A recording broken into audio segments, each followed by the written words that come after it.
And Muhammad Al-Fatih rahimahullah now enters the city. And Muhammad Al-Fatih enters the city later on in the day. The narration mentioned that he was in total and utter humility. He was doing istighfar. He was asking for Jannah for those who had been martyred in the path of Allah subhanahu wa ta'ala. In front of him was his teacher, Aq Shamsuddin. Muhammad Al-Fatih behind his teacher, Aq Shamsuddin. And then he reaches the center of the city. And Muhammad Al-Fatih, he gathers his companions. 150,000 strong army this was. He's 23 years old at the time, and he gives a talk.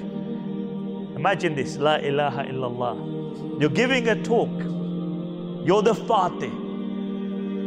And you're saying, the message of Allah said, and he's not giving it in Birmingham, he's giving it on Constantinople the day the city fell. And he says, remember the words of the message of Allah sallallahu alayhi wa sallam, you will surely conquer Constantinople. And you, the army, will be the most wonderful of armies. La ilaha illallah. And then he walks towards the Sophia Hagia. And when he walks towards the Sophia Hagia, some of the Christians, they come out, some of the Christian leadership, and they go on one knee, and they sit in front of him one knee. And Muhammad Al-Fatih says, Qumu istaqimu. He says, stand up. I am nothing besides Sultan Muhammad Al-Fatih. Don't lower yourself for me. And then Muhammad Al-Fatih, they go to the Hagia Sophia. And this was unparalleled. This never happens before. When you take a place, you massacre the people in it.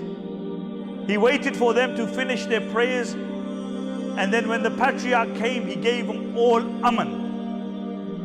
He gave them all aman. He said, go to your homes, you are all secure.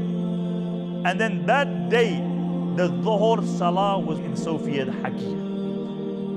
Now some say, oh, but why did Muhammad Al-Fatih convert the church into a masjid? Muhammad Al-Fatih is on record as saying that I prefer that next to every church next to every masjid there's a church.